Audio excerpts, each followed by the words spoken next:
The Diverse Pathways for Progress is a 4-year initiative supported by the Swiss Development Corporation and is being implemented by a 5-member consortium consisting of the Zimbabwe Institute, the Center for Applied Legal Research, Ubutula Trust, Zimbabwe Christian Alliance, and 4H Zimbabwe Trust. 4H Zimbabwe Foundation is a youth-oriented organization which has been working with youth across all political parties affiliated with ZEC in Zimbabwe. Our interventions include capacity building trainings, community dialogues, sport for peace, and art for peace. This initiative has led to the signing of the Youth Charter for Peace in the electoral processes, which has led to the establishment of the Youth Council for Peace and Development, which is the YCPD. The YCPD is a continuous engagement platform for enhancing participation in peace-building, political processes, and national development processes in Zimbabwe.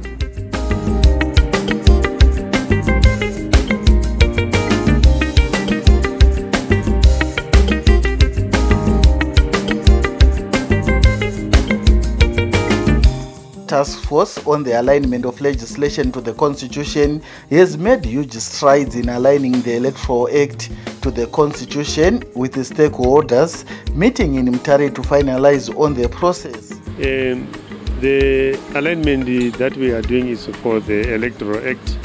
By and large, the Electoral Act has been aligned, but of course there are certain stakeholders who have observed certain areas which they think that they need alignment, and these are the issues that we are looking at and coming up with some position. Our voting carried out to its logical conclusion. The laws, listen, it's quite obvious. I cannot now say someone. So, firstly, I am based on the provision of constitutions, or the provisions of our constitution in Zimbabwe, which gives every citizen the right to life. And similarly, in those same context, I am saying, then why should we reverse our principles in Zimbabwe to say every Zimbabwean should live? Why don't we find other means to reform and transform our societies? All I am saying, let's find other peace-building initiatives rather than being obsessed with the idea of killing. Because if we continue to kill, we are continuing to wound our societies. We are causing a great injury to our societies. We are like creating a couch of killing one another. That will never stop killing. Rather, we should find other means to stop killing rather than finding killing as a solution.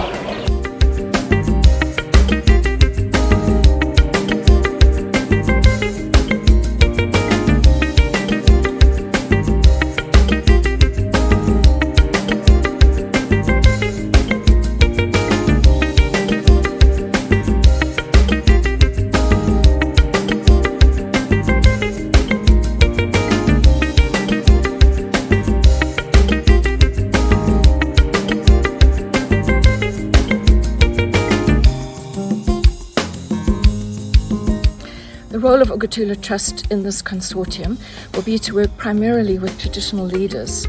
In my experience, they are very rooted in their communities. They aren't elected government officials, which means they're there for life.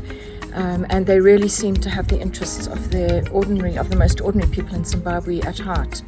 They are also governing at the local level about 65% of the population of Zimbabwe, and it's really important, therefore, that we allow them to empower one another and to learn more about constitutionalism and governance in Zimbabwe.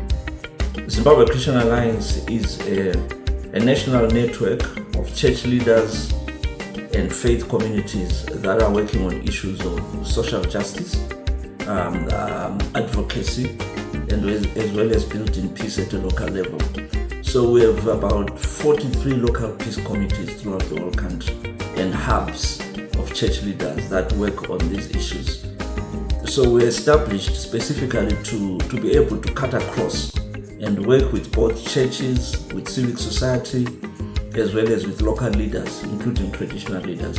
In this regard, we have been working for the past 2 years, building the capacity of chiefs here in Matebeleland, North and South, to be able to conduct a community outreach that will deal with the issue of Gukurahundi, to both heal the past, but as well as be able to deal with the present in terms of reparations, in terms of healing for the communities, and in terms of holding each other to account, to say, is it possible that we can forgive each other, we can work together. Also, in this process, we've managed to train 73 chiefs as well as 1,500 members of the community. The issue of Gukurahundi goes beyond just healing, but it also involves the issue of advocacy, advocating for issues that can be done in terms of development, issues that can be done in terms of transforming the lives of local communities.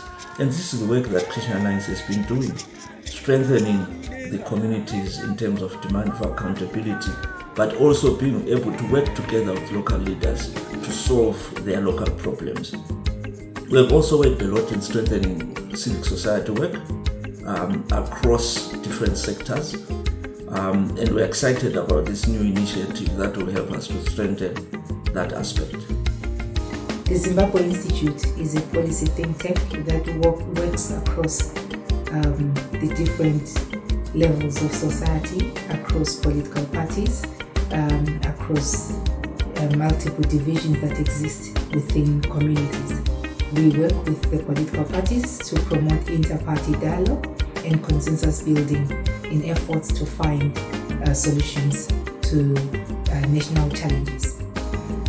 In our work with the political parties, we also work with women and with youth.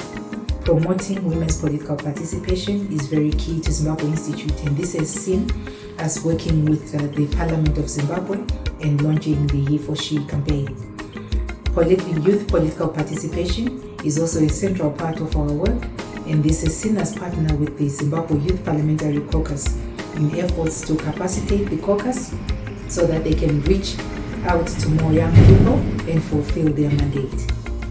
At another level, the Zimbabwe Institute works with civil society organizations, promoting civil society space and enabling an environment for civil society to thrive, and creating engagement platforms between civil society and the state.